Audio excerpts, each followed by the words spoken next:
Subscribe कीजिए हमारे channel UP TET C TET preparation को और बेल आइकन को प्रेस कीजिए for latest updates and notifications.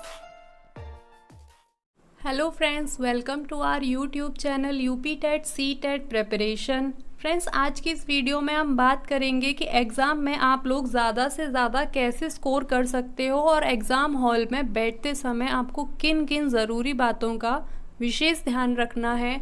आज की वीडियो में हम इन्हीं चीज़ों के ऊपर चर्चा करने वाले हैं। फ्रेंड्स, आप लोगों को पता है कि आप लोगों के जो एग्ज़ाम है अब उसमें ज़्यादा समय नहीं है और यह वीडियो उन लोगों के लिए ज़्यादा इम्पॉर्टेंट है जो डीएलएड के एग्ज़ाम पहली बार देने वाले हैं। वे लोग तो इस वीडियो को लास्ट तक ज़रूर देखें। और फ्रेंड्स, अगर अभी आप इस चैनल पर नए हैं तो इस चैनल को सब्सक्राइब कर लें और बेल आइकन को ज़रूर प्रेस करें ताकि हमारी आने वाली सभी वीडियोस के नोटिफिकेशंस आपको मिलते रहें। और फ्रेंड्स, डीएलएड से रिलेटेड किसी भी जानकारी के लिए आप लोग हमारे टेलीग्राम चैनल नव्या करियर पॉइंट को ज्वाइन करें। उसकी लिंक भी मैंने आपको डिस्क्रिप्शन बॉक्स में दे दी है। फ्रेंड्स, आप लोगों को पता है कि आप लोगों के एग्ज़ाम सिर्फ 3 दिन में फिनिश हो जाएंगे। आप लोगों को एक दिन में कभी 2 एग्ज़ाम देने हैं, कभी 3 एग्ज़ाम देने हैं। सेकेंड सेमेस्टर वाले प्रशिक्षुओं की परीक्षाएं सुबह 10 बजे से प्रारंभ होंगी।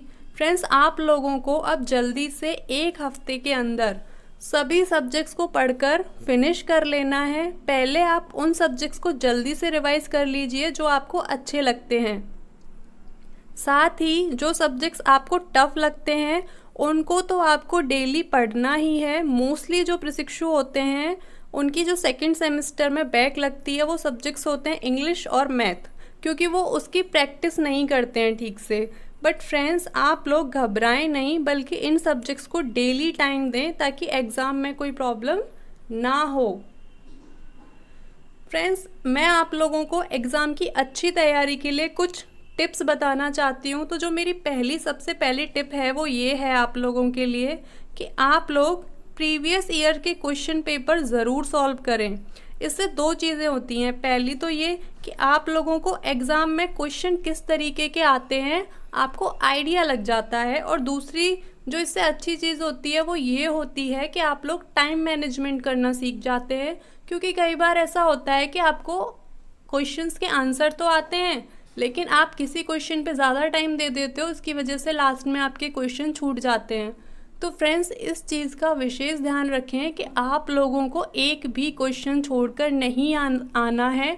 अगर आपको ज़्यादा नहीं आता है, 2 लाइन आती हैं, 4 लाइन आती हैं, जितना भी आता है किसी भी क्वेश्चन के बारे में वो आपको लिखना है। कोई भी क्वेश्चन पेपर में छोड़कर नहीं आना है आप लोगों को। और फ्रेंड्स, जो मेरी दूसरी टिप है वो ये है कि लास्ट टाइम पर सिलेबस से बाहर ना पढ़ें कुछ भी, क्योंकि आप लोगों के जो एग्ज़ाम होते हैं उसमें ज़्यादा डीपली क्वेश्चंस नहीं आते हैं, बहुत इजी से क्वेश्चंस होते हैं। आप ठीक से पढ़ लीजिए। आप चाहें तो एक दिन में एक पूरे सब्जेक्ट्स को कवर कर सकते हैं। तो फ्रेंड्स, मैं आपसे यही बोलना चाहूँगी, जितना आपका सिलेबस है उसी के अकॉर्डिंग पढ़ें।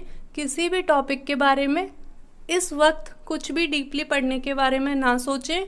अगर आपको डीपली पढ़ना है तो आप अपने एग्ज़ाम ख़त्म होने के बाद भी पढ़ सकते हैं। तो फ्रेंड्स, अब मैं बात करती हूँ कि आप लोगों को एग्ज़ाम हॉल में बैठते समय किन किन बहुत ही इम्पॉर्टेंट बातों को ध्यान रखना है। क्योंकि फ्रेंड्स, एग्ज़ाम हॉल में आप लोग काफ़ी सारी ऐसी गलतियाँ कर देते हैं जिनके लिए आपको बाद में पछताना पड़ता है। तो फ्रेंड्स, आप लोग जब एग्ज़ाम देने जाएंगे, अपने एग्ज़ाम हॉल में बैठेंगे तो वहाँ पर सबसे पहले आपको कॉपी दी जाती है।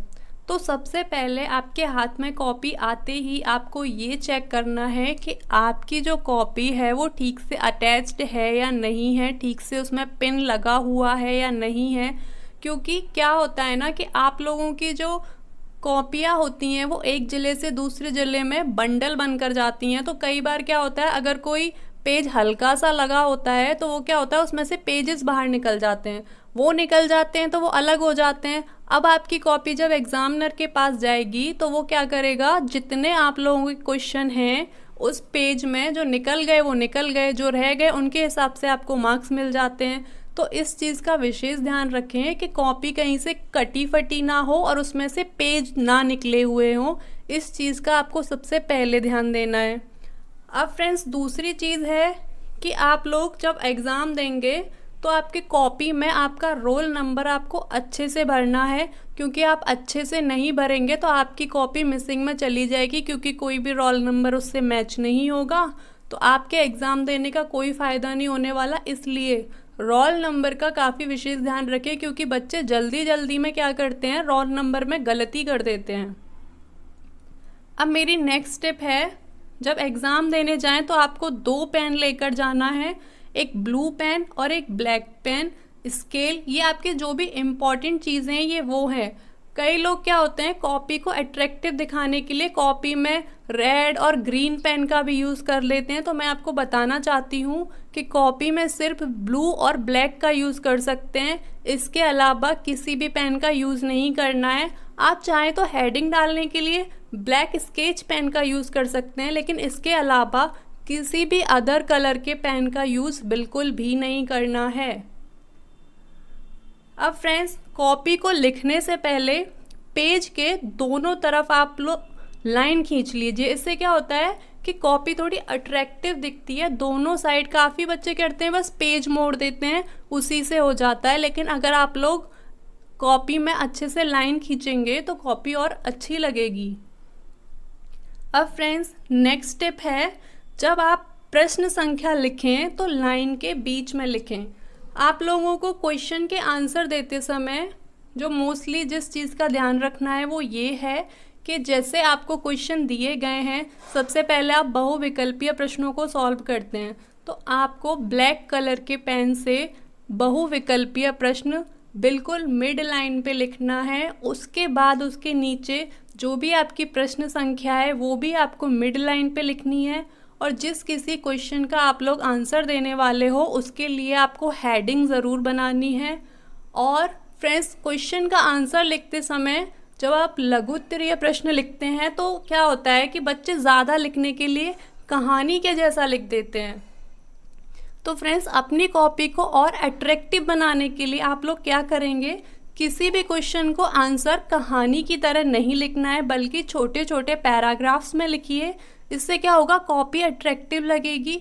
एग्जामिनर जो आपकी कॉपी को पढ़ेगा वो बहुत जल्दी से समझ लेगा कि आप लोगों ने क्या लिखा है, और आप लोगों को अच्छे नंबर मिलते हैं। फ्रेंड्स, इस तरीके से लिखने से क्या होता है, एग्जामिनर को ज़्यादा झंझट नहीं होती है, तो वो आपको मार्क्स भी अच्छे से दे देता है। अगर इसी तरीके से आप लोग अपने सारे एग्ज़ाम्स को देकर आएंगे तो मैं गारंटी देती हूँ कि आप लोगों के जो एग्ज़ाम में 2-3 मार्क्स तो आपको ऐसे ही मिल जाएंगे हर एक सब्जेक्ट में, जो आपके लिए काफ़ी बेनिफिशियल होने वाला है। और कॉपी लिखते समय जो आपको दूसरी चीज़ का ध्यान देना है वो ये है कि आपको कॉपी में ज़्यादा काट पीट नहीं करनी, क्योंकि ऐसे करने से कॉपी ख़राब लगती है तो एग्ज़ामिनर को भी चेक करने में सही नहीं लगता है, तो आपको इसका ध्यान रखना है। और इसके बाद जो नेक्स्ट है वो ये है कि जब आप एक क्वेश्चन का आंसर दे देते हो तो उसके बाद जब नेक्स्ट क्वेश्चन का आंसर दो तो कम से कम 2 से 3 लाइन का गैप देने के बाद आपको अगले क्वेश्चन के लिए मिड लाइन में हेडिंग डालनी होगी। इस चीज़ का आप ध्यान रखिएगा, क्योंकि जब क्वेश्चंस अलग से दिखता है कि हाँ ये अब इस वाले क्वेश्चन का आंसर है, तो आपको एग्जामिनर मार्क्स भी उसी के अकॉर्डिंग देता है। कभी कभी क्या होता है, नहीं पता चल पाता कि यहाँ पर आंसर था किसी चीज़ का, वो लोग जल्दी जल्दी से कॉपी चेक कर देते हैं, तो क्या होता है आपको दो आंसर दिए आपने, लेकिन आपको मार्क्स केवल एक ही आंसर के मिले। इसलिए एग्जामिनर को पता चलना चाहिए कि आपने 2 क्वेश्चंस के आंसर दिए हैं और आपको 2 के ही मार्क्स मिलने चाहिए। और फ्रेंड्स, हर एक क्वेश्चन के लिए आप कोशिश कीजिएगा कि आप लोग हर एक क्वेश्चन की हेडिंग लिखें। हेडिंग से क्या होता है कि क्वेश्चन ठीक लगता है, पढ़ने में अच्छा लगता है, तो हेडिंग होना सही रहता है। और फ्रेंड्स, मैं आपको एक चीज़ और बता दूं कि क्वेश्चंस को आपको सीरियल वाइज ही करना है। अगर आप फर्स्ट कर रहे हो तो फर्स्ट, उसके बाद सेकंड, उसके बाद थर्ड, उसके बाद फोर्थ। आप ऐसा नहीं करना कि आपने सेकंड का दे दिया, आप फिफ्थ का दे दिया, फिर 9th का दे दिया, फिर आप थर्ड का दे रहे हो, तो ये चीज़ नहीं करनी है। इससे एग्जामिनर को सही नहीं लगता है।